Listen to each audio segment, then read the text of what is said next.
Hello and welcome to the stream. Hope you guys have a good day today. Today is Tuesday, 11th of February 2025. It is 10:35 in the evening. Hello and welcome to the stream. Hello guys, and yeah, welcome to the stream. Hope you guys have a good day today. And you know, today as if you don't know, it's a public holiday on Malaysia, so I have like a lot of time to rest and recalibrate my sleep schedule, because for the past 2 days I've been sleeping in total of 4 hours, which is 2 hours back to back. So last night finally I have a complete 8 to 9 hours of sleep. So yeah, hello there, coach. Then I'm gonna say hello, welcome to the stream. So today we will be playing Snowbreak. It's not like main story. It's just it's probably you can say that this is a filler Snowbreak stream, which I only do like character stories that I pick 2 of it. So it's not going to be like a long stream. It's probably just going to an hour and a half. So yeah. Anyways, so as you don't know, if you don't know, I stopped kind of doing the character designing game because I have a writer's block, and probably going to continue, probably going to resume the writing, the character design stuff probably in the next in the next week or next 2 week. I don't know. Depends on stuff, because I think I have a plan to what actually do with the character design stuff. I mean, I don't have anything. It's not that difficult, to be honest, doing those stuff. It's more like the difficult thing, the hardest part to do is to actually writing the essay. Doing the review and stuff. It's just writing those essays is the most difficult part, which I don't really want to sound when I write, I tend to be like sounds like more degenerate. But to be fair, I'm going 100% with the joke itself. Like, I don't really want to sound degenerate. I want to be like 100% professional, but not in the sense it's serious. It's more like professional degenerate. That's where I'm targeting at. Professional degenerate, not like stuff like other things. So yeah. Anyways, without further ado, let's go to the game. Snowbreak. There you go. And let me unmute the game. There you go. That's nice. Cool. Right. I do think I still haven't done. Yeah, I haven't done the daily yet. So let's do the daily quickly. The daily is super easy, barely an inconvenience. Let's do the cosmic dominant. Doing this stuff. Alright, that's cool. Do we have any? Nope, nothing. Alright, never mind. Let's do this one then. What? Oh, personal file. I think I need to change character story to personal file playthrough or something, right? Because instead of character story doesn't personal, yeah, doesn't sound that. Whatever. Tasks. Oh yeah, before I forgot, I need to, let's like just one and do the operation. 30. Take the 31. There you go. Auto clear that. And let's claim those. Nice. I need, I think, 400 more to pull for her weapon, Sky Bearer.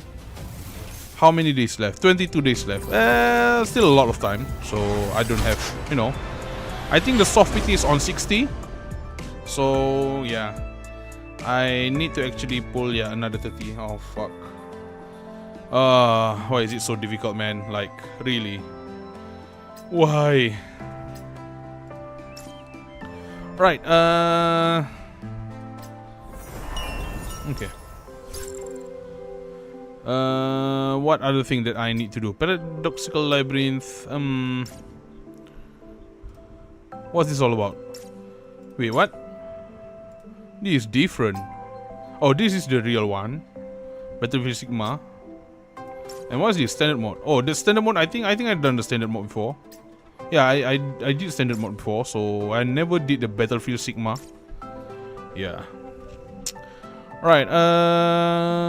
Dispatch Stammaster. I don't really want to do Stammaster. Stammaster, I don't know. It took time, a lot of time that I need to do. So yeah. Let's not do that yet. I mean, I'll find time to do it in the end. Right. Reward. Claim all. I think that's all, right? Yeah, I think that's all. Right. Let's go with a Riptide first. So, as per naturally, the game... not the game. It's more like this story doesn't have voice, so I need to do all the narration and voice acting. So I'm going to get fucked because I don't have my water bottle ready. You know what? Never mind. Fuck it. Let's do this. Glimpse of foreboding, silent affection, fleeting embrace.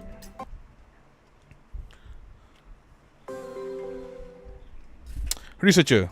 And that should do it. This researcher is hot though. Please, Sisan, give this researcher a playable unit. Make this researcher as a playable unit. The researcher exited the weapons workshop and walked down the wide, deserted hallway, her pace quickening with a sense of urgency. It had been some time since the incident in the New Hentiro were resolved. During that period, her research team had been working around the clock to perfect a new exosuit for one of the operative. Exhaust every possible means to maximize the operative potential without compromising physical and mental stability. This was a non-negotiable offer from her immediate superior, and now it seems she had finally met that goal. All that remained was to bring in the subject, fit her with the exosuit, run some diagnostic, and then should be free to join the much anticipated Yggdrasil corporate retreat. With the end in sight, her steps quickened as she approached the sealed door ahead. So if you guys want to know, basically back in the summer event, Marian have her exosuit, her new exosuit Riptide, already equipped. So we don't know the origin story. So this will be the origin story for that. So basically, this took place before the summer event. A corporate retreat at a time like this? You cannot be serious. It's not my decision. It's the door to the command room suddenly burst open. In the room, Changxing sat with her legs crossed, casually pointing one slender finger upward. Katia lounged at the edge of the table, her head tilted with a wry smile as she started at the tabletop, lost in thought. All the girls are here. The others were scattered around in the command room, some standing, others seated. The researcher froze in the doorway, stunned by the scene inside. Oh, he's not here. Sorry to intrude. I'll leave you to it. Feeling a mix of embarrassment and disappointment, she mumbled an apology and quickly retreated. What was that about? Classic overtime burned out. She's totally spaced out. Vacation. The whole point of life is to take time off and launch around. I'm sorry. Oh my god. Oh shoot. I have burp going on, and then the burp stuck on my throat. Dang. Yao gave a lazy yawn, stretching languidly, then refocused her gaze on Changxing. If Director Tao's giving us some time off, what's the plan? I'd like to know that too, but we are all in limbo until a certain someone sort out his part. You mean the Egerton, huh? What's he up to lately? That's something we cannot talk about and should not talk about. Why? Cannot talk about, should not talk about? Yep, those were his exact words, no cap. Really? They use this vocabulary, no cap? Is this an actual vocab? What the hell? But it's urgent. I really need to see him and... Wait, why are you lying here again? Do you even need to ask? The mattress in my room is way too soft. It's killing my back. So I'm giving a rest. What do you mean soft mattress killing your back? Hard mattress killing my back right now. I need a soft mattress, man. 4 requests to logistic and still no new mattress. Ow, my poor sacroiliac joint. Ooh. The researcher was now in the base hall, where she stood rooted in her mind with her mind in a fog, unsure if Nita was being serious or just playing dumb. Anyway, they are not here. You might want to look somewhere else.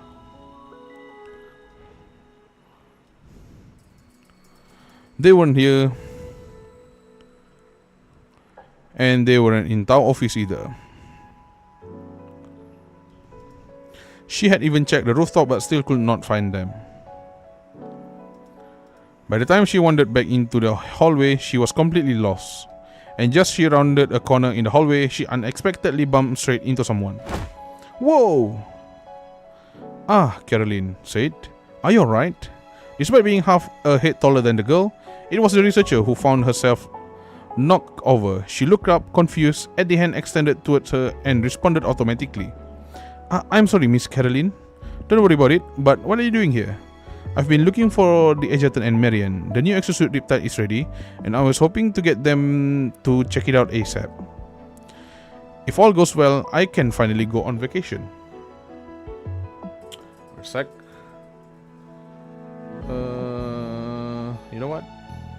There you go. Right.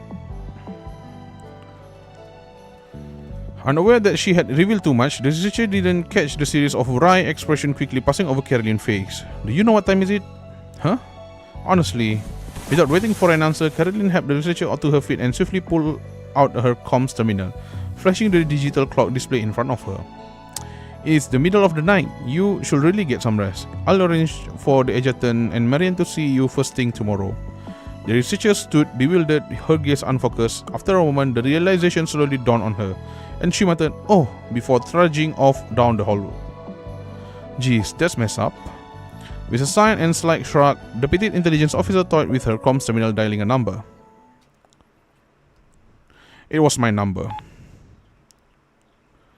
In the stillness of the night, the room was silent, save for the sound of our soft breathing. Okay, let's guess.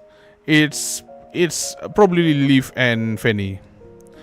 When the ringtone pierced the silence, she was nestled in my arms. One arm lay trapped beneath the delicate curve of her neck, while the other rested over the counter of her slender waist, pressed against the soft, smooth skin of her lower abdomen. Oh, it's Marian. Okay, I'm sorry.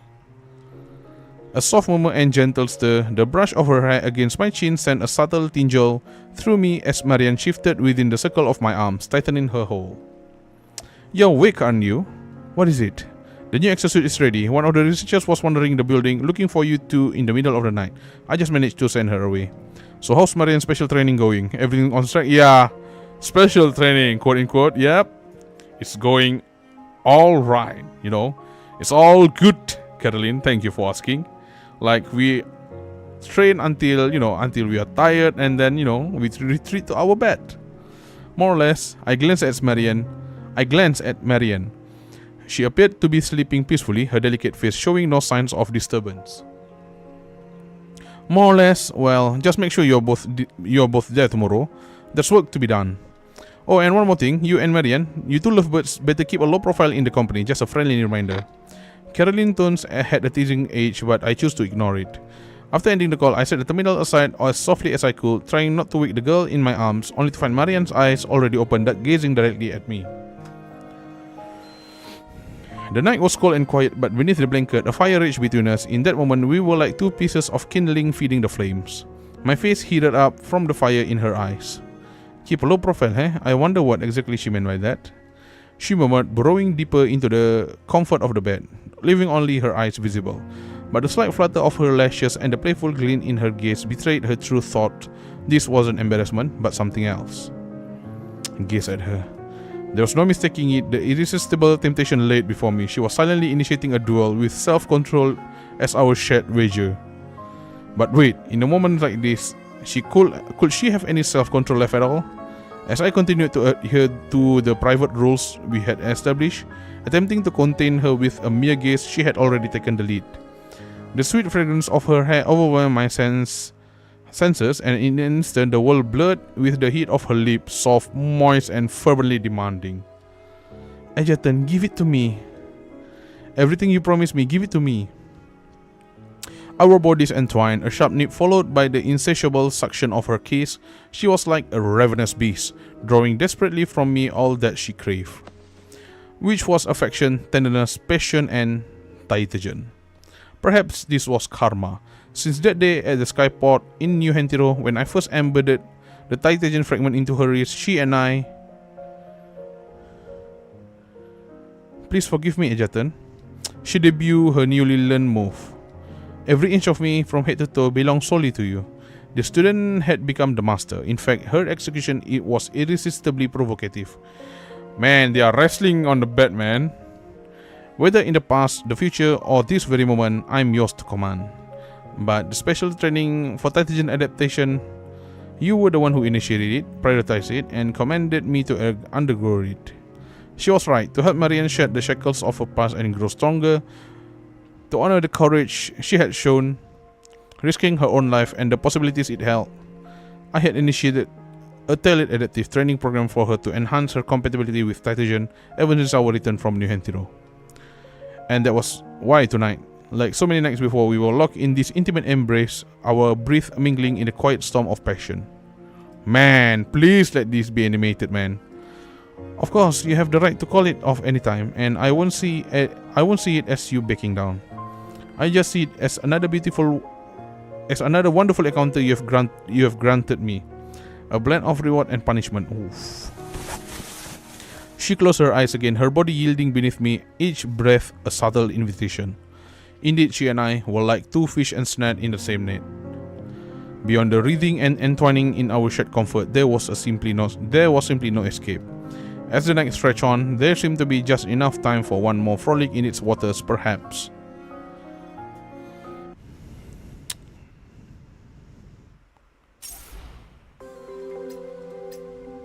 Awakening, united formalists beyond the open door.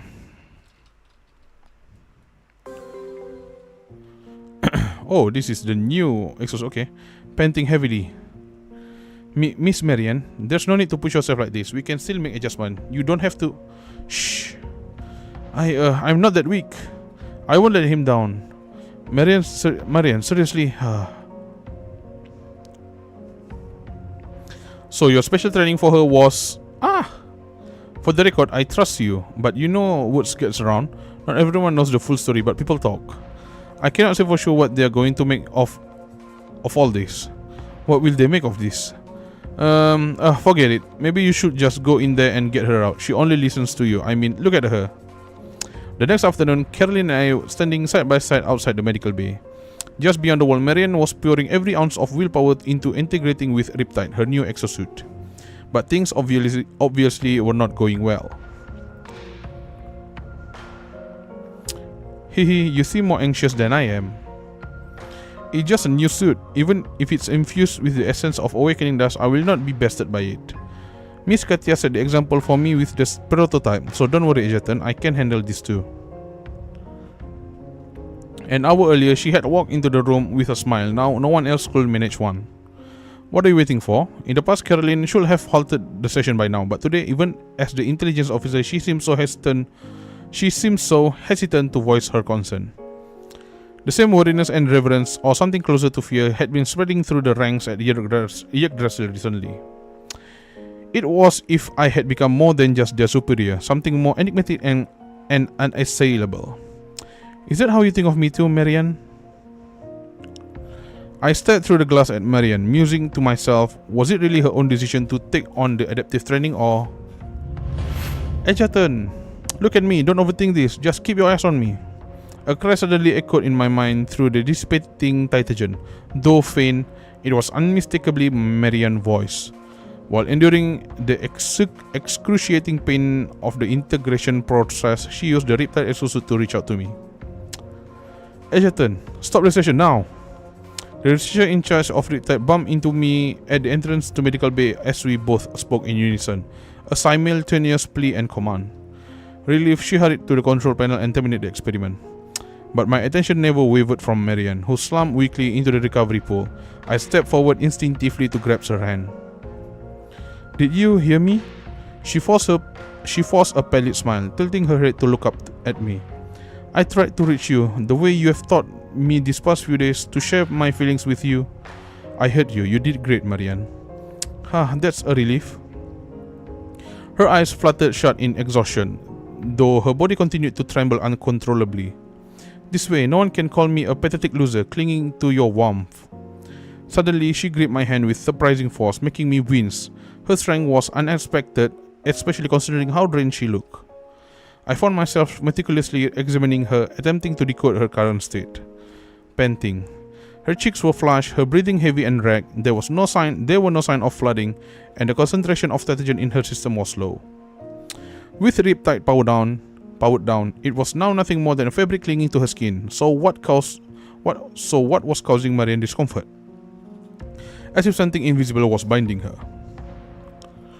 Can we help her take it off? I turned to ask the researcher, who stood behind me, hesitantly reviewing an electronic report. No, Egerton, it's better if I keep it on. Come on, don't push yourself. I'm not pushing myself. It wasn't this exosuit that made a fool of me.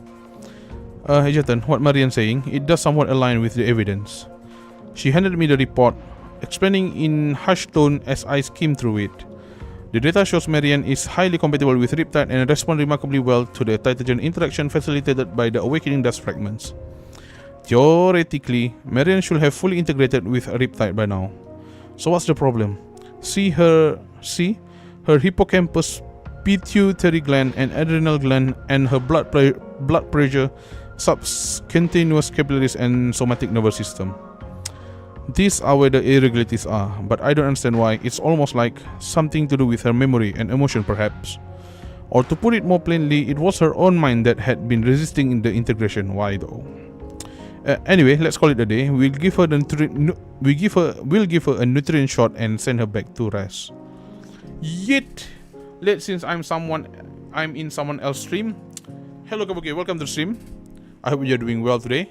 It's fine. It's fine. It's okay, man. It's okay. Watch whoever you want.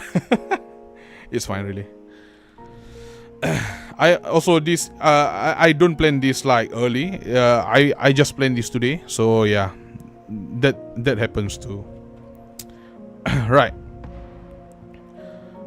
Been playing a lot of MMORPG nowadays. Oh really? What title is it? Undecember. Oh, is it like where God kinda, take back December from our calendar system? Nah, I'm just kidding. I undecember your year or something like that. The researcher, eager to finish up and start her holiday, started as if trying to shoulder all the blame. Lamau probably. Oh, okay, I see. My last MMORPG that I play is, the private server for Elsword. I play Elsword on a private server, so yeah. I think that's the last one. And the proper MMORPG, I'm not sure if it's called MMORPG. The last one that I play is Phantasy Star Online 2, and yeah, that's it. It's a good game. I like Phantasy Star Online 2. New Genesis not. I might download Diablo Immortal. Path to Exile, man. Like Diablo 4 probably. I don't know. People hate Diablo 4 for some reason. Wait, what? What do you mean? What? Diablo 1, 2? Path to Exile. Not Path to Exile. Path of Exile, I think. Path of Exile. Heck.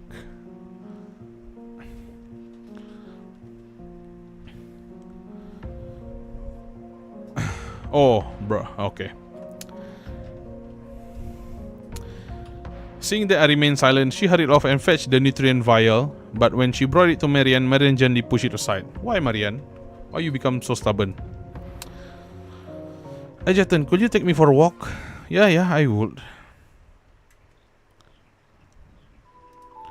From afternoon to dusk, from walking side by side to trailing one another, I walked with her through the deserted streets of the containment zone, past the towers, now hollow remnants of their former self, and revisit many places that stirred all memories. Yep, download Diablo right now. Is Diablo like paid game or free to play? I think it's paid game, right? She remained silent throughout, her expression unreadable. Downloading. Really? Okay. I don't know if it is. What do you mean by that? I thought you're downloading it. Is it on Steam? I think on Steam, right? But if it is, only her steps grew increasingly unsteady. Ha ha ha. At last, as we passed an old restaurant on the commercial streets, she suddenly burst into laughter. I turned in surprise to find her wrapping her arms around herself, staring at the restaurant's street-facing glass walls. Bring me the pain of F2P, let me... Bruh. Grind, let me grind, yep. I'll let Kabuki grind, games. I used to see myself as a bird that could never fully fledge or reach the sky. But now it seems I'm more like a fish out of water. Haha, how amusing. A fish out of water? Yes, don't you see it, Ejatan? She smiled at me, then straightened her legs and spread her arms wide. Out of the water, walking on the shore, taking every step in great pain like a mermaid. The warm glow of dust painted her face in soft light. Her smile was sweet, but all I felt was a cold shiver down my spine. I need to find the problem about my... what is it? About my PC though. There's a problem. Oh, you have your PC now. I am sorry. I am so... not good luck. I mean, congrats on your new PC, man. I forgot about that. I'm so slow. I'm sorry. Oh my goodness. Okay, so you have your PC now. That's cool. So your first step is play Diablo. Okay. What happened to your PC? Is it like missing the graphic card or something? I knew what this meant. The same thing had once happened to me. When a creature, once weak and gentle, pushed down and oppressed, for its kindness and humility first tastes the thrill of rebellion, of fighting back, of violence, they begin to crave more chance to vent, just as she was now. And in Marian's case, the violent streak of her proud lineage running through her veins was something that could never be erased. It was that very quality I've seen in her from the beginning, the part of her I always hoped would one day break free. That's why I had been drawn to her, obsessed with her, always trying to help her unlock that door that perhaps should have stayed sealed forever. But now as she began to show me this potential, even just a glimpse of it, I hesitated. Somehow there's a monitor connection issue. I'll just send it to a workshop. Okay. Probably because of HDMI stuff. It might be GPU since the fan is not working, although the breast pipe gets hot. I think that's like problem there. If the breast pipe is hot but the fan does not spinning, and then that's a problem. Probably like a faulty GPU card. I think that's it. Would it have been better if she had stayed in my arms, a harmless fragile lamb, just as she had been before? Should we have might be, yeah. Get it checked out, man. Let's go in there. Well, that's a no. Moments later, we found ourselves seated in the quiet remnants of one bustling restaurant. Marian seemed more at ease earlier, though my concern only deepened. You're probably wondering what's gotten into me, aren't you? Breaking from her casual poise of a high-born lady, she leaned forward casually, resting her cheek on one hand, and her undeserved gaze locking firmly onto mine. Are you ready to talk about it now? Are you willing to teach me to embrace my darker side? Or I'll just buy a new GPU. Oh, you mean RTX 4090? Get it on, man. Get it on. I thought that's what I've been doing. Then how did I do? Did I pick it up quickly? Her soft, almost coaxing tone instantly drew me back to the intimacy of last night. I shook my head, trying to brush it off while with a wry smile. Hehe, you know, this reminds me of something from way back, the first thing you ever taught me. What would that be? I asked myself silently, trying to play dumb at this delicate moment, but she wasn't about to let me retreat. You were quite serious, almost like a stern but caring uncle, really. You told me that when things that seem utterly contradictory are pushed to their limits. As she spoke, her finger willfully trailed across the dusty surface of the table, slowly making their way onto my hand until her slightly clammy palm covering mine completely. Nah, 1080 is fine for now. Is it RTX 1080? Or GTX? I'm sorry, I didn't mean to. They end up becoming one another. So Egerton, why did you tell me that? She asked a question I had no answer for. What you said back then, does it still hold true today? Yes, Marian. Even if it's others don't believe it, for you it's true as ever. Victims, when pushed to the edge, becomes the perpetrators. Those who seek pain will sooner or later become the ones who inflict it. Were you trying to tell me even back then that the things I've always thought were weakness and flaws could be willed as my strength? Egerton, she could no longer suppress the urge to inflict pain, and I had become her chosen target, or perhaps I had always been the only one fit to hold that role. GTX, RTX, lol. Who knows, man? Who knows? But good luck on that finding, though. I hope all going well for you. Do you know what's really been holding me back from merging with this exosuit? It's not the Titagen, nor the awakening dust fragments. She confessed with a fervor I had never seen, her nails sinking into my flesh. Oh, Marian, stop it! Blood oozed from the back of my hand, meandering along the contours of her skin as before seeping into her alabaster palm. Ever since we returned from New Hentero, the thing that's been tormenting me is an impulse that I thought I'd never have. One I believe I didn't even deserve to feel. What is it, Marian? Say it out loud. What is it? Egerton, I want to hurt. Oh my god. Her eyes widened with thrill, her body trembling with intensity. Even in this moment, I could feel her struggling to restrain herself. But everything she had been taught, everything she had deeply believed to be right, had now become her greatest enemy. Say it, Marian. I want to hurt them. I want to make them suffer. I want to strike before those who threaten us even bare their fangs. In Skytopia, when you made us the trump card and we crushed Roseanne together, I finally understood what you had been telling me all along. I now fully understand the meaning of my existence and what my true worth is to you. I realize what I am destined to become. This exosuit is stirring something inside me. It's forcing me to admit that I love this new version of myself. Oh, she's a sadistic now. I thought she's a switch between a sadist and masochist. Okay.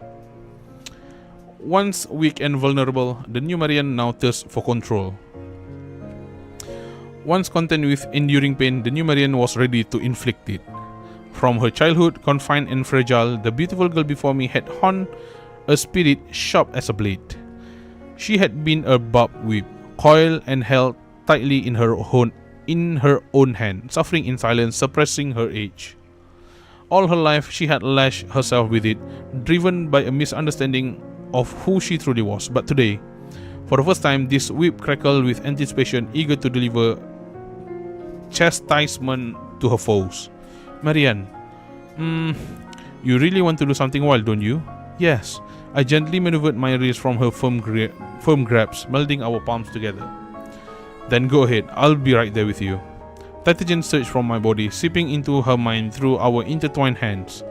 Go soothe your soul with an unbridled battle. Even if it's not real, even if it's a battle that only exists in the recesses of our memories, there you may fully unveil your true self and savor the nectar. Oh wow, okay, that's freaky. Brewed from your innermost desire. Oh, okay. Please, Egerton, please be honest with me. This time, may I really unleash myself? This sounds a lot like she really wants to get freaky as much as possible. And Egerton, being Egerton, just want to allow it. Iblis. Free from all constraint, disregarding my status on stance, no longer suppressing my true self. I need you to give me a crystal clear command, may I? Absolutely. You can get freaky as much as you want. Let's go.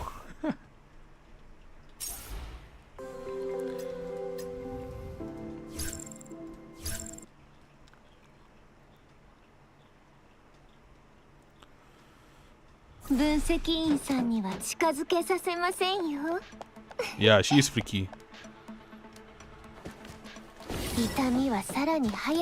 Oh shoot.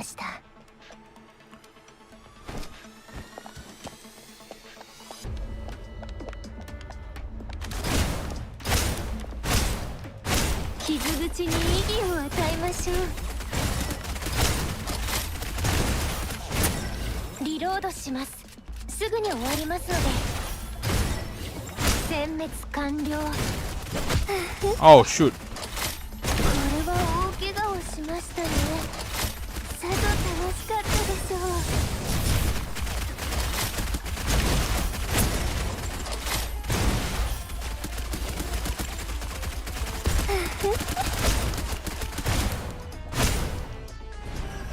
Wait, what?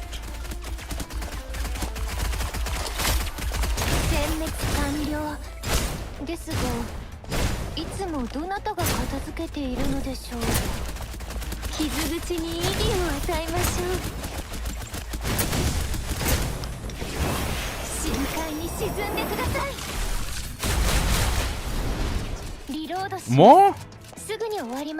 Really?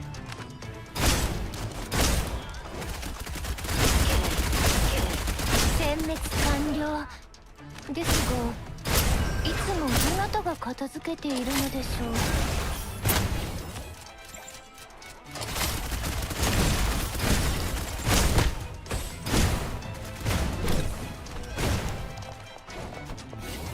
Oh, that's it? Okay.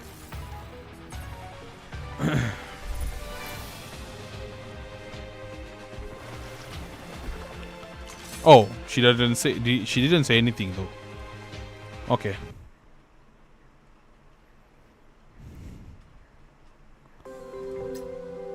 Riptide, break free from the abyssal chains.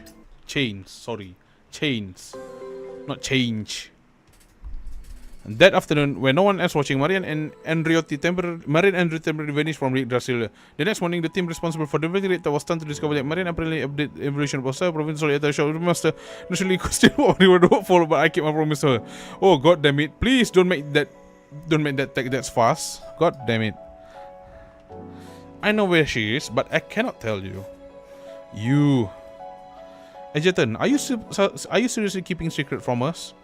Ha! I was surprised that they had to ask. Wasn't it obvious? Wasn't it obvious what a girl newly freed from the inner demon that haunted her for years might want to do next? Am I right, my freshly fanged little piranha? What the hell?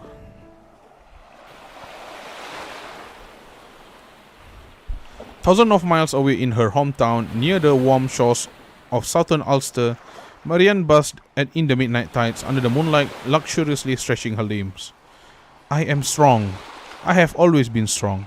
Balancing against the currents, she repeatedly surfaced, taking deep breaths before diving back into the ocean. Her movements were in perfect harmony with the mantra that roared ceaselessly in her mind. The challenges brought by your physical condition were never defects or weaknesses, okay? They merely meant that when you most needed someone to be there to protect and guide you, no one showed up. Have you ever felt that way too, Egerton? Did you overcome it alone, or was there someone to help you, like what you're doing for me now? On the eve of her journey home, she had rested against a chest that spelled sheer security for her, savoring the serenity of their private late-night conversation. I wasn't that lucky. Most people will not be that lucky. Won't be that lucky. Okay, that's true. What am I repeating back? So I'm not the only one? No, we all have our burdens and scars to carry. You've never been alone.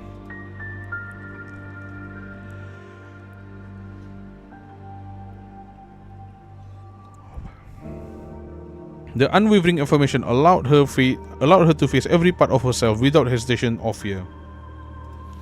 It was a release, a discovery of freedom like no other. She swam vigorously under the night's veil, expressing the unspeakable joy and liberation bubbling up inside her. Then suddenly her arm brushed against something solid in the water. With her sharp senses, Marian instantly knew it wasn't the rocks on the seabed but a marine creature. With a swift flick of her wrist, she caught the creature between her fingers, though it was no pushover, wriggling defiantly in an attempt to break free from her grip. No way. Treading water with her legs to free up both hands, she slipped her index finger through creature gills and, with a firm pull, secured the fish tightly in her grasp. He got you, little rascal. The sleek, sharp-scaled, nameless fish thrashed in her hands, its body arms with spiny fins and ridges that sliced into her palms, yet she seemed completely unfazed by the pain. Nonchalantly gripping the fish, she stood upright and strode out of the water, heading slowly toward the small cabin not far from the beach. She pushed the door open and entered the cabin. Wrapping the fish in a damp towel, she placed it on the table, letting it thrash its tail against the wood, producing a series of creep starts. Oh my goodness. Ooh la la. Hello, lady. Man, this is the part where I want to say sometimes I prefer anime girl over no you know what, because you know this is where I said anime girl backside is just as sexy as real life woman, and that's what I want to say, and I'm not regret saying that. Standing in the center of the cabin, bathed in the moonlight, pouring through the skylight, she began meticulously inspecting her own body. Sensual. Oh shoot. She looked at me. Hey. You know, fish are fascinating creatures. She glanced at the fish on the table, musing to herself. Born in the depth, they spend their life battling the crushing pressure and the relentless currents. So they develop tough, tightly knit scales, twist their bones, and reshape their bodies, all to master the art of survival, defying the ocean itself. They fight, they adapt, and through that they gain strength to thrive proudly in such a harsh environment. With no audience to applaud, they forge a resilience as deep as the ocean. She paused, letting her gaze drift between the fish and the curve of her own spine, before subtly shifting her stance, her lips curling into a clearer smile. But without guidance, a fish would never realize the fierce, untamable nature it possesses. I once read something interesting in the old cookbook. You'd never guess what it said about fish. Cattle, sheep, pigs, and many other creatures we place on our dinner tables, all of them can be calm before they are slaughtered. But fish, you have to knock them out with a club or slam them against something hard to stun them. Only then you can gut them, sever their nerve, and calm them down for good. Man, this is very graphic. What the hell, Marian? Otherwise, they struggle right to very end. And once they are fixed on the target, even if it's human bait, they never relent, refusing to let go until the bitter end. Yet to most people, fish are seen as weak, fragile things destined for the chopping block. And without limbs, even their struggle seems almost pathetic. She's a sadist now. And that's you, little fish. Please give me that full CG image. Refocusing on the fish, she leaned in slightly. We are the same, aren't we? We are both prey. We know all too well that what it's like to in that desperate, helpless position. No one understands the struggle and vulnerability prey like we do, and beneath it all, the fierce thirst for revenge. As she spoke, she casually picked up a pendant earring from the table, dangling it before the fish. Oh, shoo! Is it the same one? You know what? Let me just print screen it again. Yes, just like that. As expected from the fish, desperate and dying, mistook the earring for prey and lunged with every ounce of strength it had left, and its tail smacking the table. I'm sorry, I was started because I'm getting distracted by her backside, man. Her backside is so sexy. But Marian was quicker, snatching the earring into her hand, her eyes wide with a grin as she moved, leaning even closer. When I become the predator, I'll be far more dangerous than anyone could ever imagine. The sea wind whipped through, flinging open the wooden door. Wave crashed outside, muffling the faint splash of something being tossed back into the water. Marian stood empty-handed, a familiar smile playing on her lips, though something about it had subtly changed. Silently, she melted into the deepening night. She was ready to return to Yggdrasil, ready to proudly embrace a new life as the predator she had become under his guidance. Filled with a fighter spirit, she was about to challenge that person and everyone else to settle long overdue scores from the past. And yes, intertwined with her ambition was a personal longing, her deepest desire. In the moonlight, the svelte girl traced the shape of her ring finger, murmuring softly as if bidding farewell to the weakness she had left behind. Father, you don't have to worry anymore. The heir of the Andriotti Enterprise, the son-in-law. It is me, the son-in-law who will bring honor to our name, my master. He's already waiting for me. I just need to catch up with him. Okay. So I think that's the end of the story. So it's more like, you know. Oh, can I just go with this? It's easy. So it's more like, I don't know, she want to become, she just found herself, what is it again? She awakens something inside herself.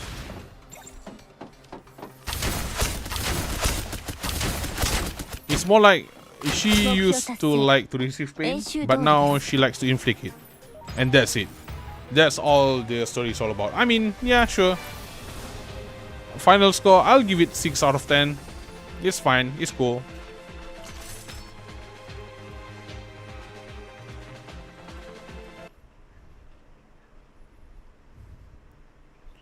Right, let's move to Turbo. Where's Turbo? Let's do one more to clear, why not? There you go, Frisia Turbo. How many? Oh, okay, we have like a total of 3 story, as usual. Why not? Longing to be closer. This time the Egerton will not miss the chance. I mean, you're Turbo, so...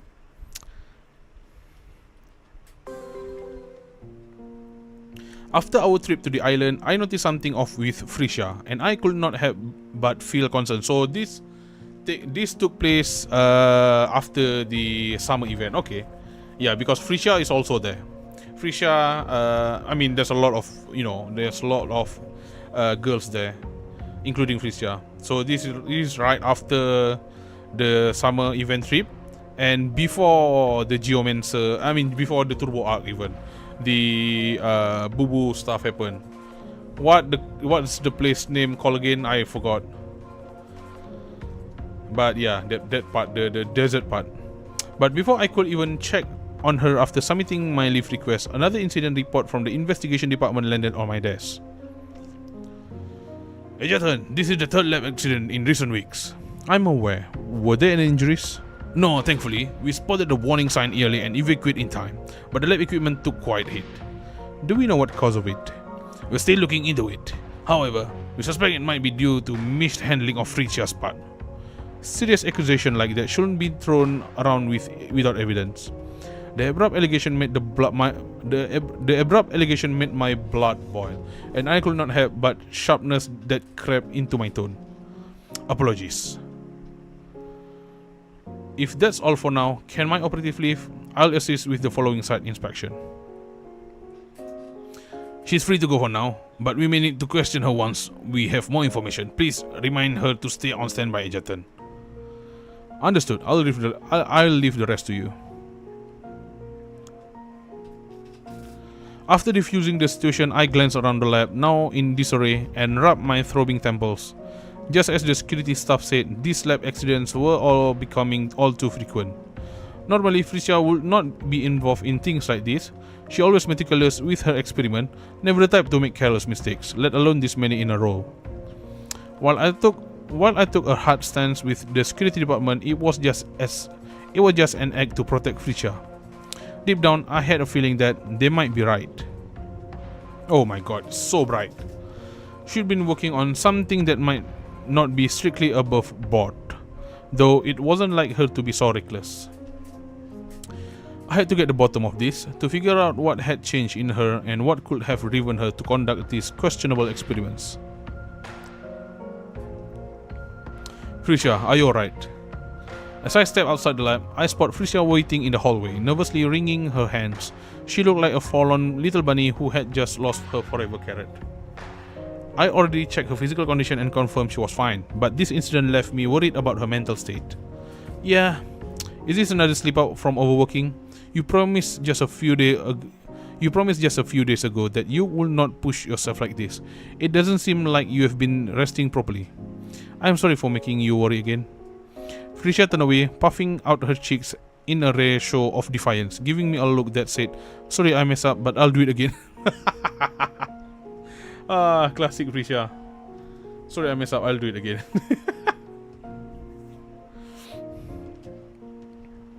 You have already taken on new responsibilities and you should be enjoying a peaceful life now, but here I am, still acting like a kid and causing you trouble.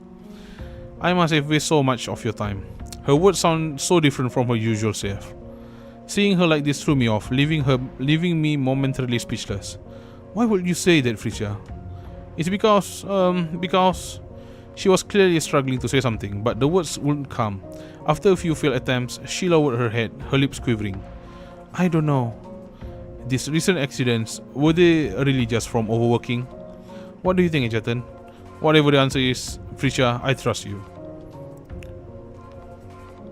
Can we not talk about it right now? She pressed her lips together, her eyes glistening with unspoken emotion as if she was about to cry. I could tell she didn't want to lie to me, but she wasn't ready to tell the whole truth either.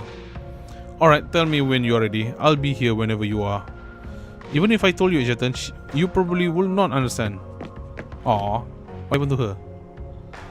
For some reason, my words only seemed to frustrated her more. She muttered something under her breath, then turned and ran off. Frisha. I tried to call after her, but she was already gone, disappearing around the corner. In her haste, she didn't realize something had slipped from her pocket. Pick up the item Frisha dropped. Is this a portable Titagen purifier? The moment I pick it up, my chorus system alarm? Not alarm, what the fuck am I saying? Alarm bled. The purifier was obviously loaded with Titagen. Such concentrated Titagen. What exactly has Frisha been experimenting with? The recent lab incident started to make sense. With this purifier in hand, a theory began forming in my mind. She must have been trying to enhance exosuit performance using a specialized process for Titagen, pushing the boundaries of safety. Still, instead of shutting down completely, it will be better for her to help guide her in the right direction. I made my way back to the lab and found the security officer who was still around. Everyone, I need your assistance with something. What is it, Egerton?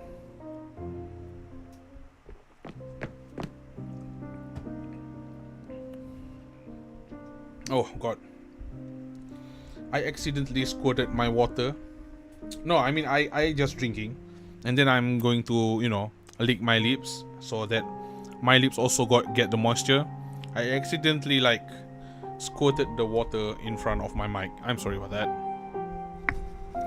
That sounds suspicious, but I swear it's not. I don't know how to phrase it better.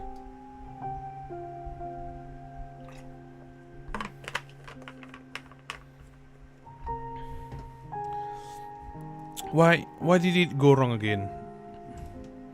I never meant to cause any trouble for the Egerton. Why does it keep turning out like this? But if I don't, I'll never catch up.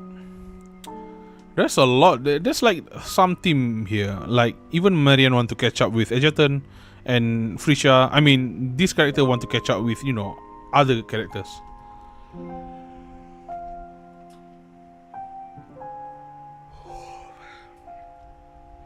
Frisha knew all too well how the Egerton saw her, always the cute one. But what good was cute compared to the allure and beauty? It was nothing more than a consolation prize, easily overshadowed by others. Come on, is that what you worried about, Frisha? You're always cute. I mean, cute is the same part as allure and beauty. Do not be like afraid of it. Like, because of your size, people can lift you up. No, I mean, I can lift you up, surely. She was already at a disadvantage. If she could not even shine in the areas where she was supposed to excel, then her thoughts swirled, chaotic and unsteady, like a volatile chemical reaction on the brink of exploding. Her emotions stumbled within the storm of her thoughts, and even she wasn't sure why they would become something new or something broken. She ran until her legs gave out, finally stopping, her breath coming in ragged gaps. She had not bothered worrying about whether the Egerton would catch up. She knew her stamina wasn't great. Surely he would not be far behind, right? But when she turned around, she was speechless. There wasn't a single soul inside. No footstep, no movement, just her own ragged breathing and pounding of her heart. He should have caught up by now. Aww. She wanted Egerton to chase after her. Everyone doing their best to get closer to the Egerton. Just like on the island, all those girls of action surrounded him constantly. How could Professor Frisha ever stand a chance? Frisha caught sight of her reflection in the nearby mirror in the hallway. Her face puffed up in frustration. She was supposed to be smiling, just like always. Even when bullied or mocked, a smile always made things easier. Even if they steal the Egerton away from me, even if he's not around as much, as long as he's happy, I should be happy too. So why am I feeling so much pain? Oh, and so helpless. Why does it hurt so much? Clenching her teeth, Frisha forced herself to move again, trying to escape this place filled with heartache. But as she neared the corner, she didn't notice the small figure coming from the opposite direction. The sound of her soft sobbing caught the other person off guard, freezing them in place. Thumb. Oh, it's always Caroline. Ow, ow, ow. The sudden collision sent both of them sprawling on to the floor. The documents the other person had been holding then scattering everywhere. Thanks to the enhanced physiology as a manifestation, Frisha recovered quickly. Seeing Caroline sprawl out, surrounded by papers, she immediately panicked. I'm so sorry, Caroline. Are you okay? I'm fine. But as for you, I thought I heard you say something about being hurt just now. You must have misheard. I was just struggling with a tricky academic problem. It even made Professor Frisha hurt head. Oh, okay. Caroline shook her head slightly and they helped each other back onto their feet. Let me help you pick this thing up. Thanks. It was my fault. After all, I'm just glad you are not mad at me. Frisha looks particularly remorseful, a rare expression for her. Recent events seemed to have unsettled her, disrupting her usual clear-headed and logical demeanor. Caroline also knelt down to collect her scattered paper together with Frisha. Suddenly, Frisha's gaze froze on a document titled Gear Requisition Form.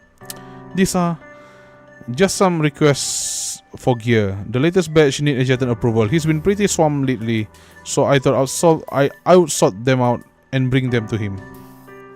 Caroline didn't look up. Only when she finished gathering the sheets did she finally stand. Could you hand me the ones you have collected? I'll sort them out later. Oh, sure.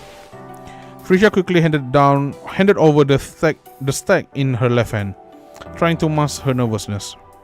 As Caroline stood up, Frisha unconsciously slid the form she was holding in the other hand behind her back. By the way, what is it? Caroline's sudden follow-up made Frisha think she'd been caught, causing her to nervously crumple the hidden document in her grip. Fortunately, Caroline didn't seem to notice anything unusual. She just tilted her head slightly, curious. The Egerton was looking for you earlier, wasn't he? Why isn't he with you now? Why would you ask that, Caroline? It's not like Egerton will have time for me. Aww, don't be like that, Frisha. Huh? I mean, he's got so many important things to take care of. There's no way he will waste his time and energy on me. Is that so? Well, I should get going again and again. I'm really sorry for bumping into you. Seeing Frisha hastily change the subject along with overly apologetic tone, Caroline began to sense that something was off with her, of course. Normally, after a run-in like that, Frisha will make a cute face, trying to charm her way out of it. She might even volunteer to install corner bumps and mirror around the base and ask for funding to make it happen. What's gotten into her? Watching Frisha walk away, her spirits visibly low, Caroline was left perplexed. And she said the Egerton was too busy for her. Did he not tell her he took time off specifically for her? Caroline watched as Frisha jogged away and disappeared from sight. She then shook her head.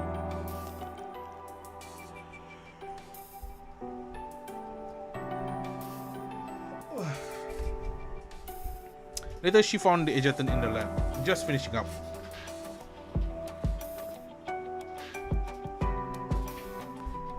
Egerton. Oh, hey, Caroline. Here are all the forms you need to sign. Oh, you're requesting leave last minute really made it quite a day of work for me. Well, it was an emergency. I really appreciate your help. Oh, by the way, I ran into Frisha earlier. Did you two have a fight? She seemed pretty upset. I won't call it a fight. I think I've just not been around for her much lately. Ever since everything wrapped up in New Hentiro, she's been bottling some things up. And recently, she's practically living in the lab. I'm really worried about her. If you're that worried, why not just talk to her? You know Frisha, always cheerful and adorable on the outside, but stubborn and mule deep down. Confronting her directly might only make things worse. Besides, I want to support her in my own way, a little surprised to show that I'm there for her. I cannot leave all the work to her. I've got to do my part to get closer to her too. Don't worry, I'm keeping eye on her. Give me a few days and I'll bring our little sunshine back. I'm sure you can cheer her up. That kid always has a soft spot for you. Wait, what's so funny?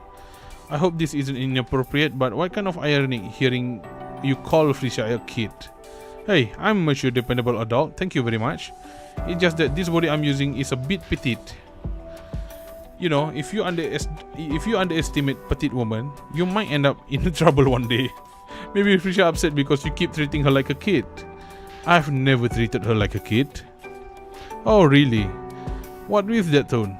Nothing, I just thought, never mind. Oh, there's something else you should know. Felicia swiped a gear requisition from me earlier. She probably thought I didn't notice.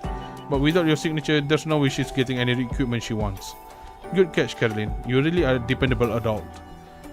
Funny how you only acknowledge then when it benefits you. Well, you have known me long enough to expect that.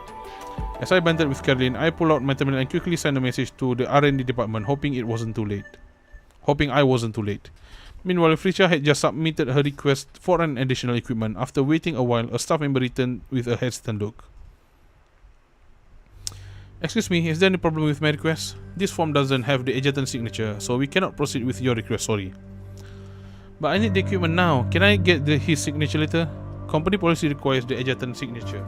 I don't have the authority to make exception. But after what I just said to the adjutant, how could I just go ask him for a favor so soon? Professor Felicia is a mature adult. Can't just make the adjutant worry all the time.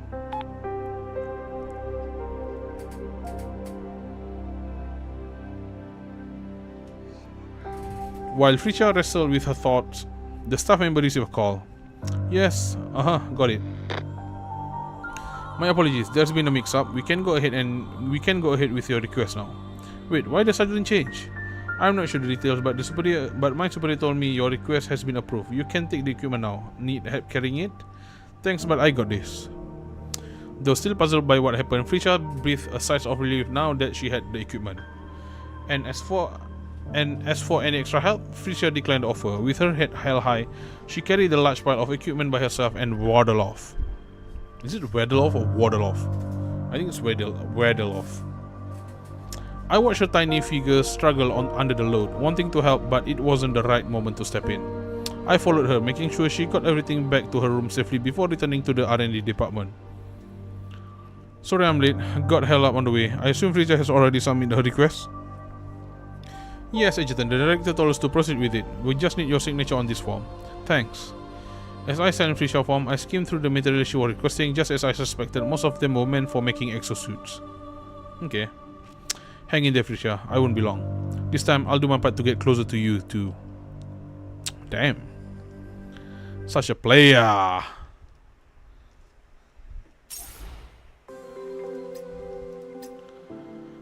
Intertwined destinies, together the road is no longer arduous and uncertain. The next morning, I received notice from the security department. They wanted to conduct a further equipment inquiry with Felicia. This development was expected. In fact, it was part of my plan. Felicia, regarding your recent experiment, there are some safety concerns we need you to clarify. It's because she fumbled forwards. Despite rehearsing explanation and protocol, she wasn't skilled at defending herself in confrontations. It was like having all the perfect comebacks in your head, but being too flustered to voice any of them. It's always been this way. When I was alone in a situation like this, I just felt so weak and helpless. Ever since the adjutant came along, I've been spared from such ordeals, but he can't always stay by my side. Not when he has other operatives to look after too. Why you always say like this, Felicia? I'll be answering the question for her. Adjutant, why did you guys bring him into this? Panic flashed across Felicia's face. I asked them to notify me. Adjutant, she looked increasingly frantic. As if searching for the right words, I gave her a reassuring glance. Felicia, why don't you take a break outside for a bit? She hesitated, her eyes lingering on mine, before reluctantly walking out. Once the door closed behind her, I addressed the security department. Thank you for your cooperation on this. Let's continue. The security officer seems to relax a bit, though some still look uncertain. Egerton, are we certain there won't be any repercussions? The Warden's remains research is a joint project with the military. There's concern about. It's fine. If anything goes wrong, I'll take full responsibility. Understood. Besides, we have been stuck for too long. While the higher ups bicker over who gets what, our real enemies aren't waiting around. Ever since the incident in New Hentiro, the dispute between Yggdrasil and the military over Warden's remains had never stopped. Despite the remains being under Yggdrasil control, the military claims had prevented any real research. Frisha had hit a wall in her exosuit research. She took risks, pushing for breakthrough just to get closer to me. How could I sit back and let her bear all the burden? I might not be able to help in the lab, but I could at least clear the way for her research.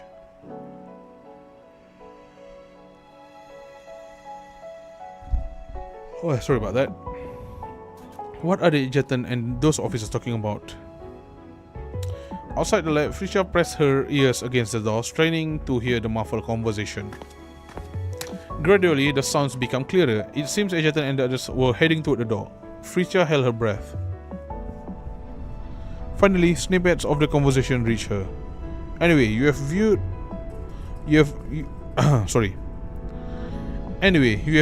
the situation with me, haven't you? Yes, there were incidents in the lab, but everything stayed under control. She knows exactly what she's doing. She's considered potential risks and taken the necessary precautions. Sorry, wait a minute. So, update.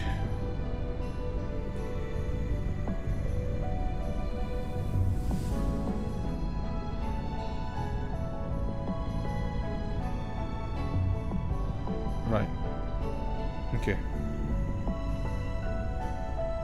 Sorry about that.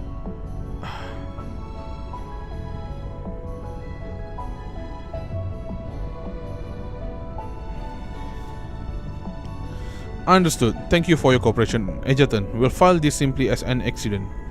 And regarding the military concerns over Warden remains, you can tell them to rest easy. Warden remains are under strict security in a dedicated lab. Access is heavily restricted. No, unauthorized personnel can remove anything from there. I'm the only one within Heimdall Force with access to the lab, and I keep the keycard in the most secure spot in my quarters. No one else can get to it. Warden remains? Alright, awakening dust. If I could... Ideas started swirling in her mind, but before she had time to dwell on them, the lab door suddenly swung open, catching her off guard. Oops! I had deliberately paused for a while before opening the door, but even so, the petite Frisha tumbled right into my arms unexpectedly. Aww. I was just resting my back against the door. I didn't expect you to suddenly open it.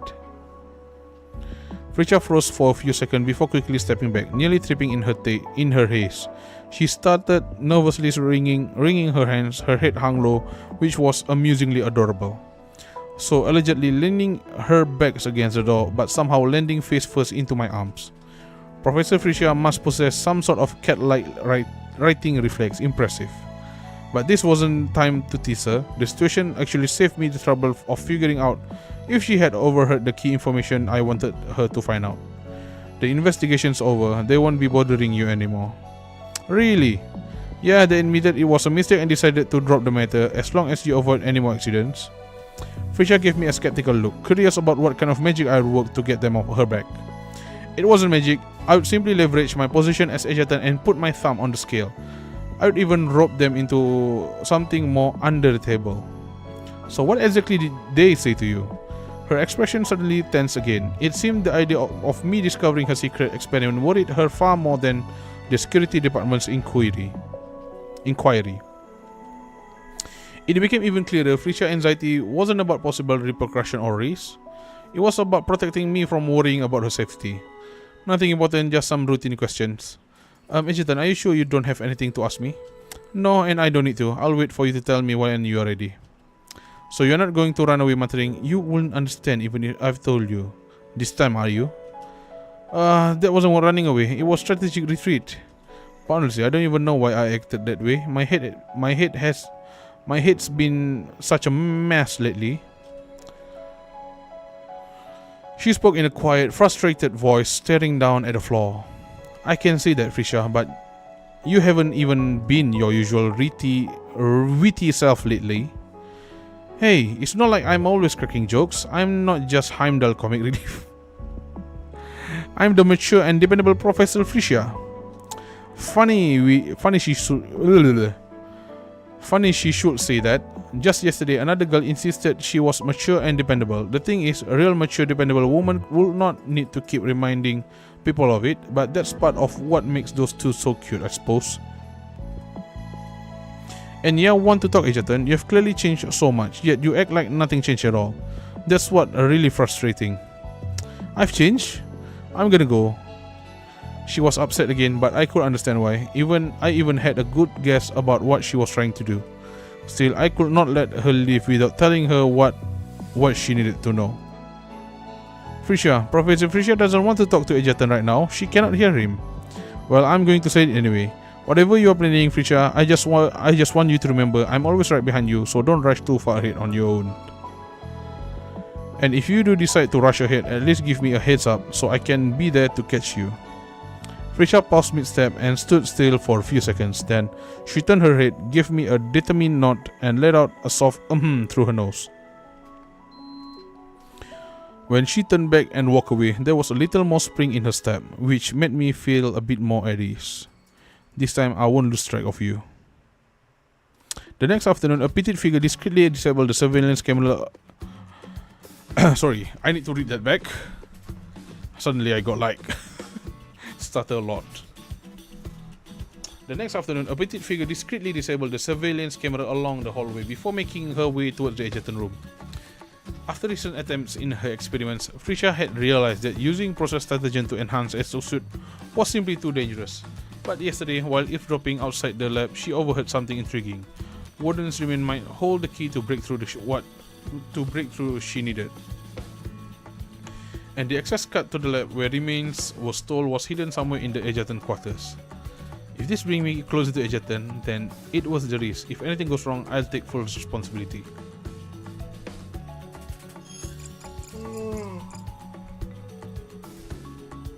Oh my goodness. Narrating like stuff like this really makes me sleepy, man. Wait, let me just drink.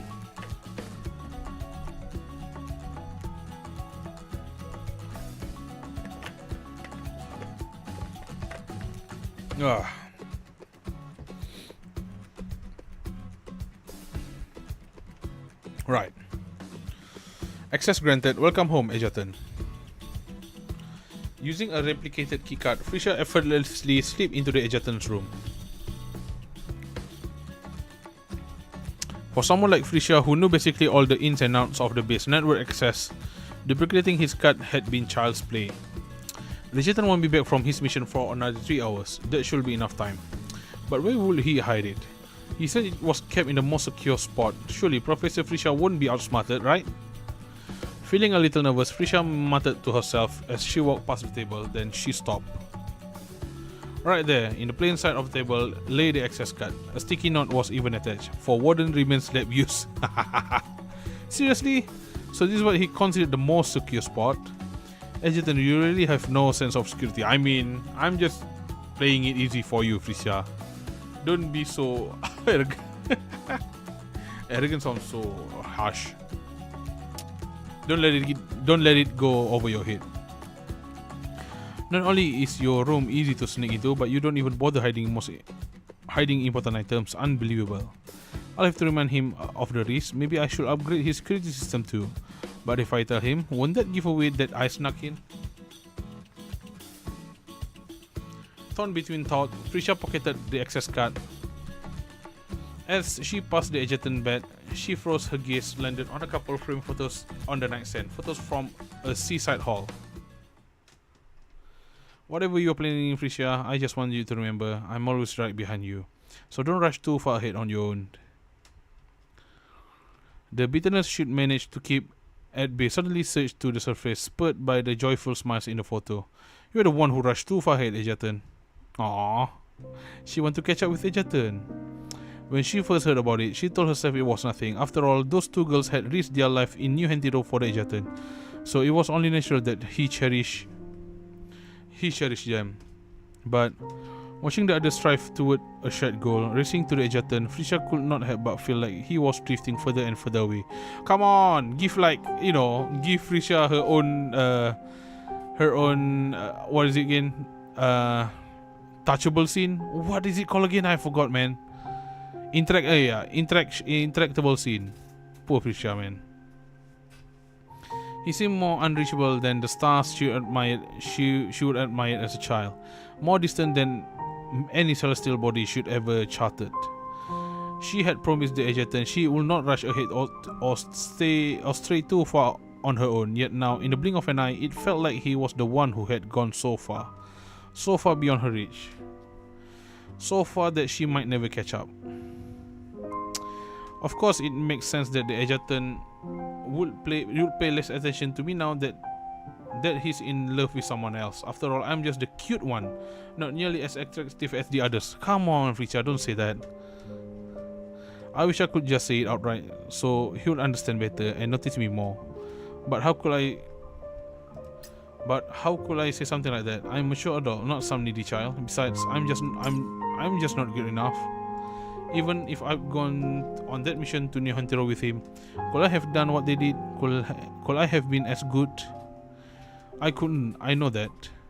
But even if I know my limits, I cannot just sit around doing nothing. If I can create stronger exosuits, then maybe everyone would not have to risk their life, and the Egerton would not end up in such a dangerous situation. I can help him in my own way, using what I'm best at. I may not shine as brightly as the other girls. I may not make as strong of an impression, but I just wish I could be a little closer to him. By the time she reached the end of her thoughts, she wasn't even sure what she was saying anymore, or what she has been trying to express, but she needed to let it all out. Only in this empty room she talked about all the feelings she'd been holding back without any reservations. She could solve complex scientific problems with ease, but when it came to matters of the heart, Felicia felt as helpless as a child grappling with books. It feels good to let it all out. Having released the emotion she bottled up for so long, Felicia let out of a soft sigh. She just as silent I misread that. That's so terrible. But just as silence returned to the room, a strange noise came. Oh, is the Egerton back? What was that noise? A dull thud startled Felicia. It made my stomach drop too. Wait, what? That's right, I was in the room. Of course he is. Oh, inside the closet. Never did I imagine I'd find myself hiding in my own closet. Desperately trying to not be caught by Felicia. Her earnest, vulnerable confession had shaken me so much that I accidentally knocked something over inside. It was from the closet. Did the Egerton get a cat? But the only cat in the base is Moxie. No, wait, she's more of a dog. Felicia mumbled to herself, using her ramblings to calm her frayed nerve as she edged closer to the closet. This was the worst possible scenario. If she opened the closet now, we'll both die of embarrassment.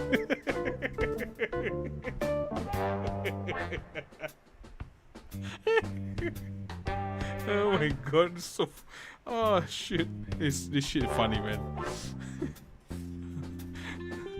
As her hand reached the handle, I frantically searched in the darkness and, in a burst of desperation, sent a message on my terminal. The sudden vibration in her pocket made Felicia freeze. She glanced around the room nervously before pulling out her terminal. Upon checking the screen, her face flushed with even more panic.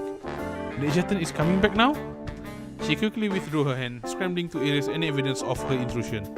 Aww. Wait, you didn't even touch my bed. Why are you fixing it? And why are you kindly taking out the trash? Are you trying to leave not saying you had an intruder?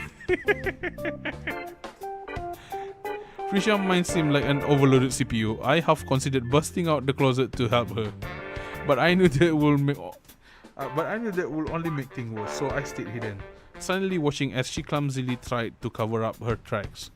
Her brave confession echoed in my mind.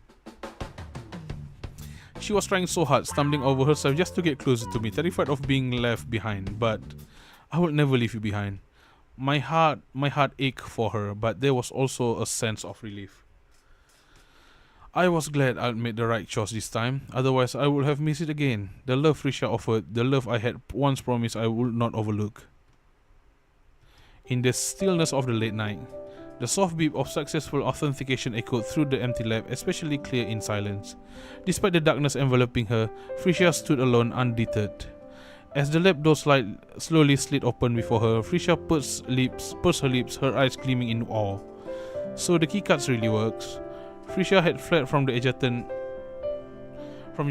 room at that afternoon in flurry of panic. However, when her composure returned, she noticed something odd. Despite the recent challenge, her path had been unnervingly smooth. One minute the R&D department rejected her request, and the next day they suddenly gave the green light. One day the security department was breathing down her neck, and the next day they inexplicably let her off the hook. And this keycard in her hand, something that should have been nearly impossible to obtain, had practically fallen into her lap. Then there was the sudden message this afternoon. As the door to the lab slid open, spilling soft light into the hallway, all the pieces began to fall into place, confirming the suspicion that had dawned on her earlier this afternoon. If my guess is right, then he must have heard everything I said in his room. Aww. Frisha's cheeks flushed in deep crimson. She had always been the one to make others feel temperature of respiration? What the hell was that? But for the first time, she felt the temperature of sheer embarrassment herself. Yet her eyes glowed with a new happiness, like the dawn breaking through the horizon. She recalled the Egerton. What? She recalled.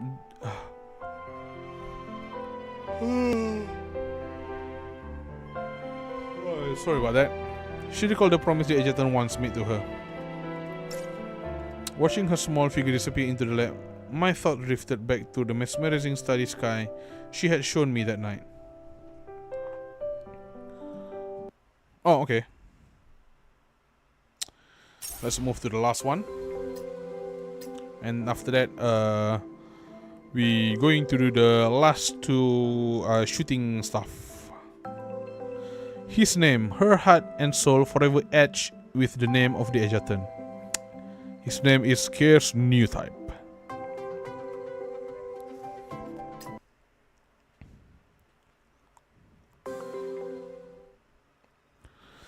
Every monumental achievement begins with a dream that seems unattainable. Countless nights I had stood here gazing out at the sky, each time overwhelmed with a sense of awe, yet the more I stared into the vast expanse, the more vivid another image became. To me, the girl standing beneath those boundless heavens... Oh, okay. Let me just print screen this. Oh, beautiful, man. To me, the girl standing beneath those boundless heavens had a heart just as profound as the stars above. In her small frame resided an incredible intellect and boundless energy. That's why I always believe in her. Pursuing technological breakthrough with Awakening Dust was a perilous endeavor, yet I could see that she approached each step with calculated caution. She was as careful as she was determined.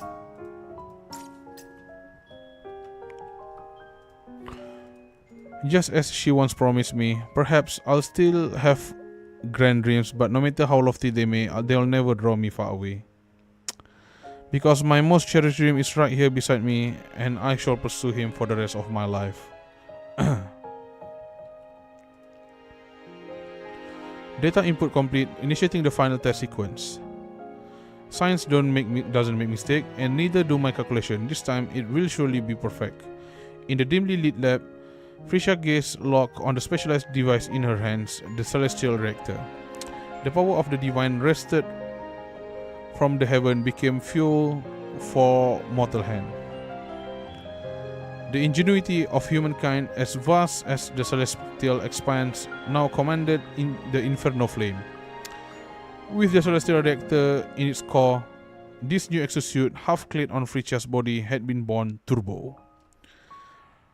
Her research into Awakening Dust had allowed her to refine the technology and create this new reactor.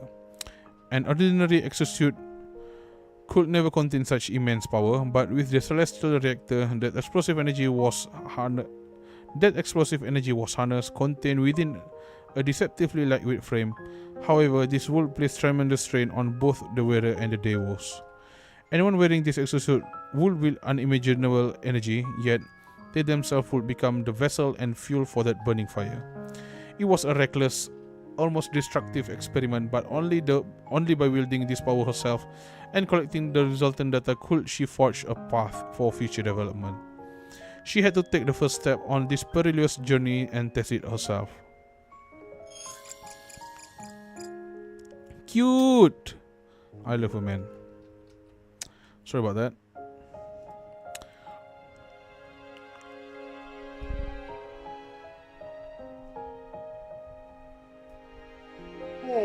Oh my goodness.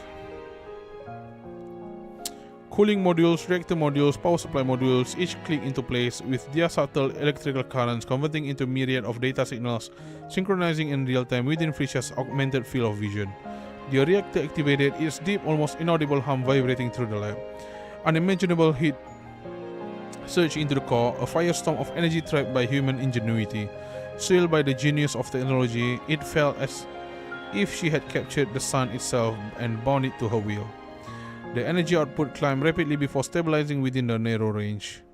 As she watched the readings on the monitor smooth out, Frisia let out a long, relief sigh. New exosuit model Turbo complete. From harsh to turbo, I've not only mastered strength but now agility as well. With this new exosuit, stamina will never be an issue again. From now on, I'll shine brighter than ever and knock everyone's socks off. Even if my heights remain the same, now, once I fully equip this exosuit, I can finally... The temptation to fully don the tactical armor was overwhelming, but just as she was about to finish gearing up, a familiar voice echoed in her mind.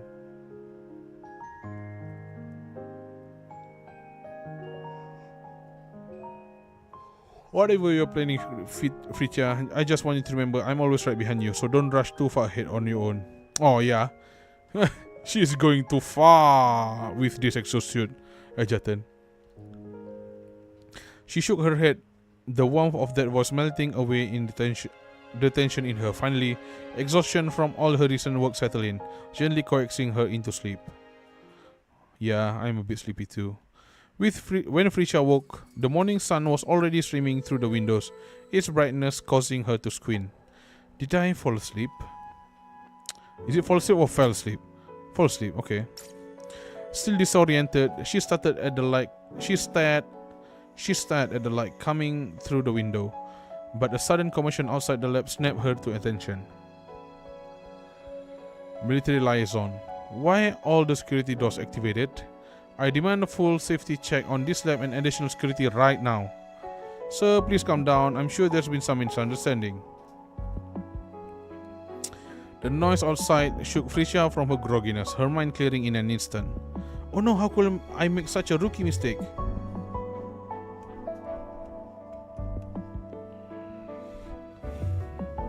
Oh my god, my nose is itchy. The hell? She rushed to pack away the newly completed exosuit and other equipment. After finalizing the last adjustment last night, exhaustion had overtaken her, causing her to fall asleep right there in the lab, where warden remains were stored. Maybe I can hide everything before they come in, can I? If they catch me now... Frisia heart raced, but then she heard a familiar voice outside the lab that made her pause. What's going on here? Ejatan, what brings you here so early? I was reviewing New Hentero Battle last night and got inspired. I wanted to check the warden remain to see if this dissection result might suggest a simpler way to handle warden-like threats in the future. We need every advantage we can get against the enemy like that. You were in the lab, so that's why the security doors weren't fully locked. Exactly. The security system only locks the lab fully once everyone inside has scanned out, which is part of the safety protocol. When they saw the entrance wasn't secured, they knew someone was still inside. Diligent as ever in your work, Ejatan. You can stand down now. It's just a misunderstanding. There's no security breach. Understood. Sir, so you see, my apologies. I may have overreact. No worries, sir. You were just doing your job. I watched the tension between the military and security personnel dissipate, then let out a sigh of relief as they departed. Frisha must have lost track of time walking through the night on her new exosuit, but all that noise likely warned her, and with the time I just bought her, she should be able to clear out before other stuff come through here. To avoid an awkward encounter with her, I'll wait a bit farther away outside the lab. I can keep watch for her out there too.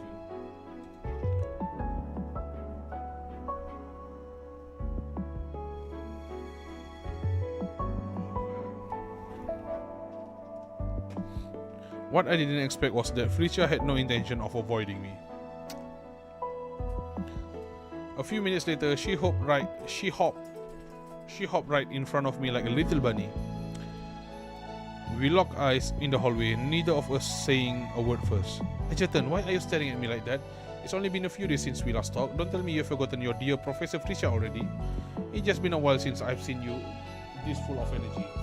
You are up early today, Frisha. What's bringing you here? She pouted, not answering right away. Instead, she stood on her tiptoes in front of me. It looked like she was about to headbutt me in the chest, but then she changed her mind, puffing out her cheeks instead. Egerton, my new exosuit is ready. Wait, what? Really? I froze for a moment. The faint shock. It was such exaggerated reaction. Even I knew it wasn't convincing, but Frisha had dropped the bombshell so unexpectedly that it caught me off guard. Of course, there was no way Frisha would buy it.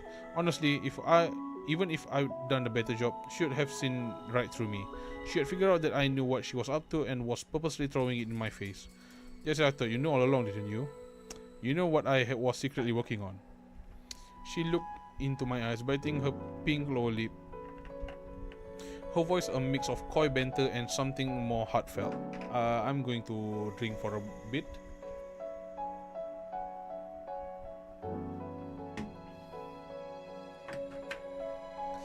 That's the last water I have in the bottle. I need to refill back again tomorrow. Damn. But you never said anything. You just quietly stayed by my side, watching over me, protecting me from the shadows. Night after night, you indulge my whims and wild ideas, putting up with my little temper fits. That's not how it was. You've got it wrong this time, Frisha. I wasn't indulging you, and you were not acting on whims. I did it because I trust you, and because you promised me. You promised that for my sake, you will not recklessly chase after the stars. That's why I knew you will not take unnecessary risks. If you have decided to do something, I believe it was because you have thought it through, mustered your courage, and made up your mind. And I didn't confront you because I knew when you were ready, you'd tell me yourself. And now here we are, right? You are standing in front of me, ready with your magnificent creation. Most importantly, this time, I didn't want to miss out on your love.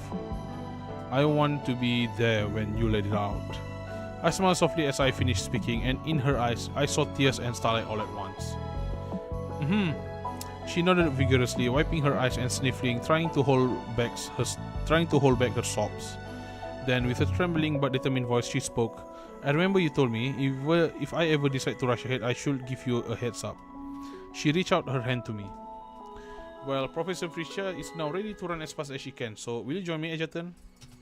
Of course, I took a dainty hand and held it tightly in mine. The day after... what the hell? My lips taste a bit soury. What the hell is this? Weird.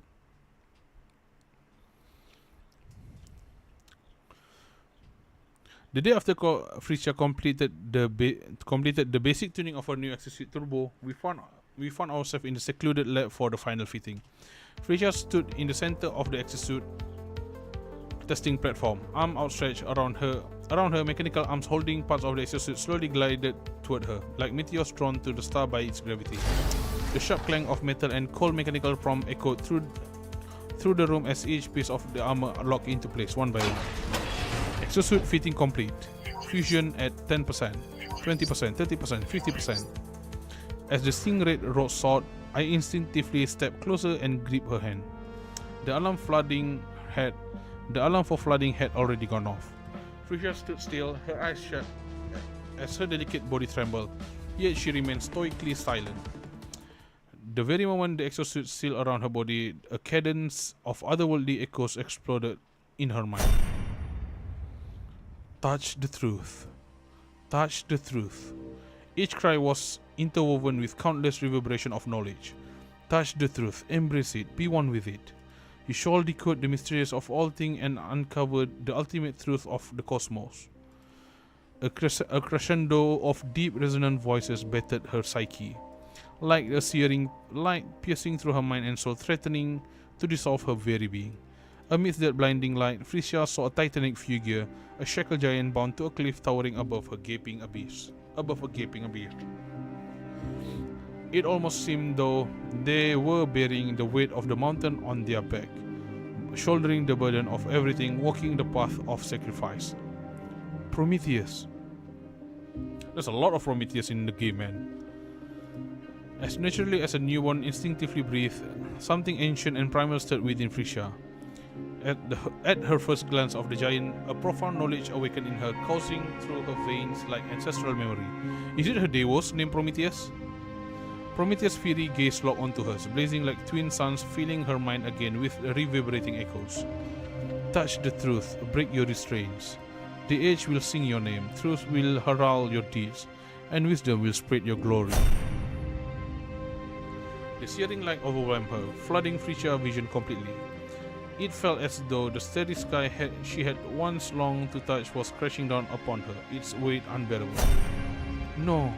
Crushed beneath the brilliance, has her small frame curled inward, as if she were being scorched alive by the overwhelming luminosity. But then a different, softer light enveloped her soul, soothing the searing pain, quenching her parched spirit. The scorching brilliance attempt to pierce this protective light, desperate to imprint her soul with the truth, with the mark of Prometheus. Prometheus? No, that's not right. The name inscribed deep within her mind soul, the name literally mattered to her. That was not the four giant, it was Cares.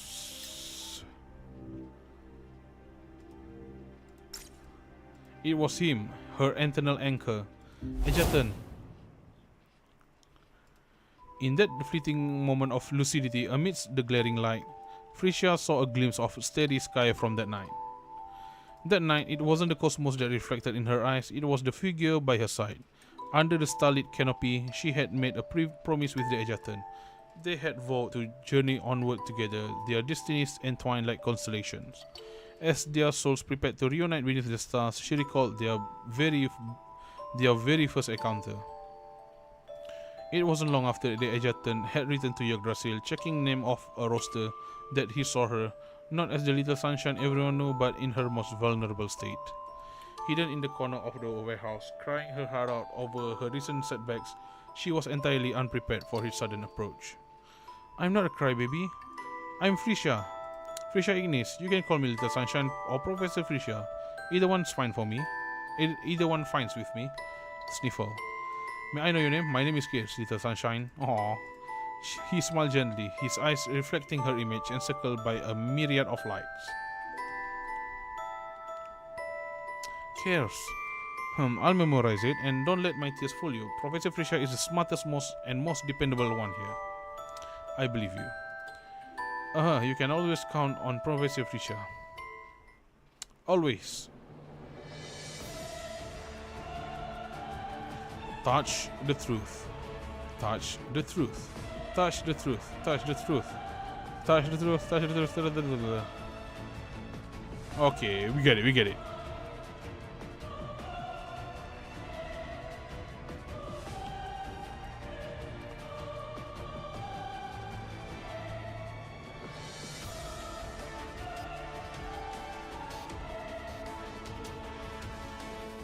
Oh my god, my name. It's my name over and over again.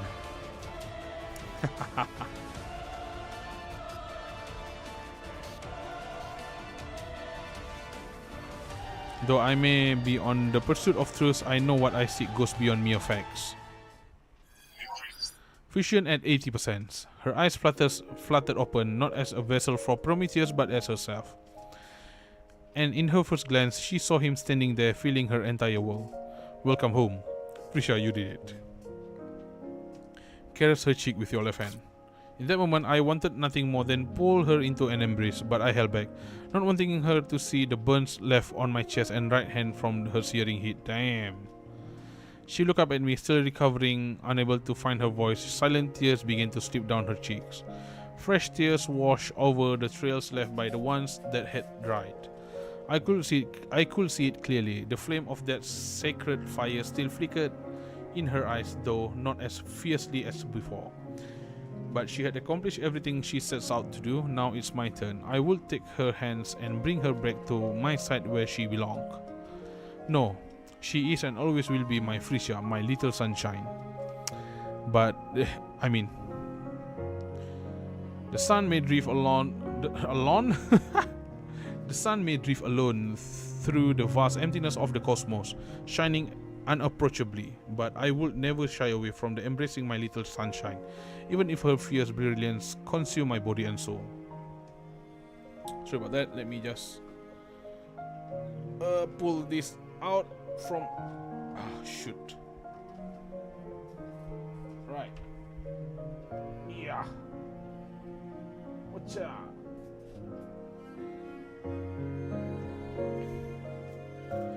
But I would never shy away from embracing my little sunshine, even if her fierce brilliance consumed my body and soul.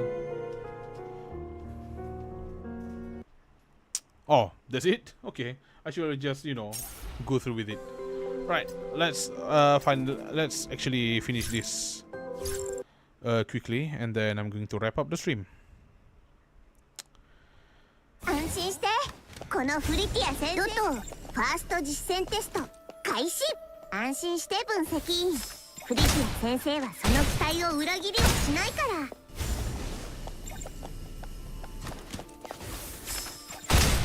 そりゃすぐ逃げなかったんだから、こうなるのは至極当然だよね。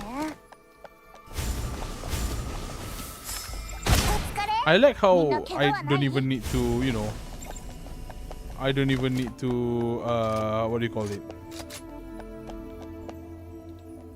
I don't even need to aim, just, auto aim assist, that's fine, that's cool.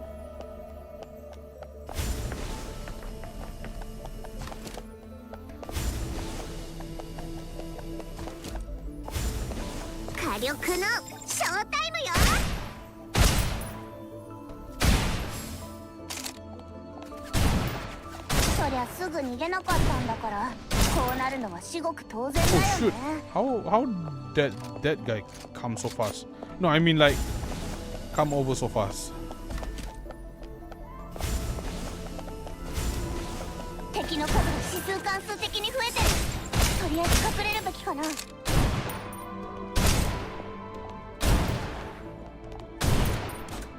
れ自動装填のパーツと機能搭載してないの？おい、逃げんな。お疲れ。みんな怪我はない？もちろん。ちょっと体が変な感じが。分析員、フリティア先生がまだ動けるうちに早く実験室へ連れてって。今はデータを集めるのに一番いいタイプ。I like that slide. That slide is cool. 分析員どうだった？私前より進歩してるのかな？ Nice. Right. Exit. I really wish Caroline and Director Tao is playable. I really want to play with them. Moreover, Caroline. Because Caroline like can change her body, not her body. What the fuck am I saying?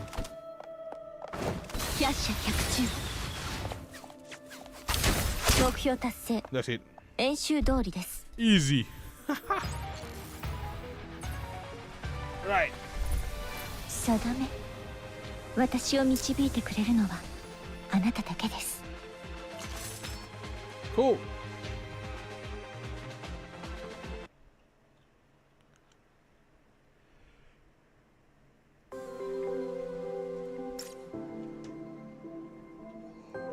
Right. given that I'm already sleepy, so yeah, I think that's it for today. Let me check. Oh yeah, okay, manifestation, whatever. Are there any for Riptide? There you go. Of course it is. Right. Let's bring you guys to intermission and mute the game. Okay. Thank you for watching.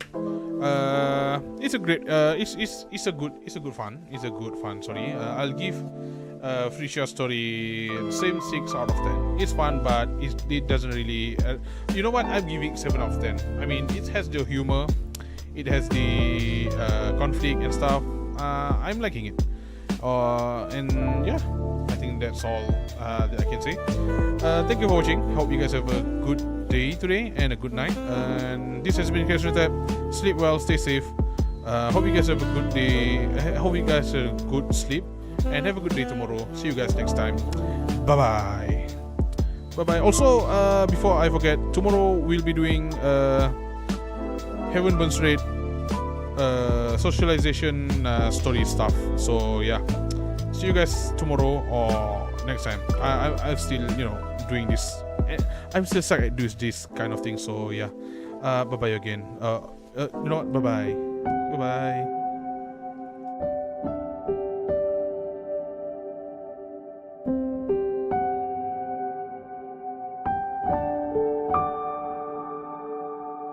Thank you.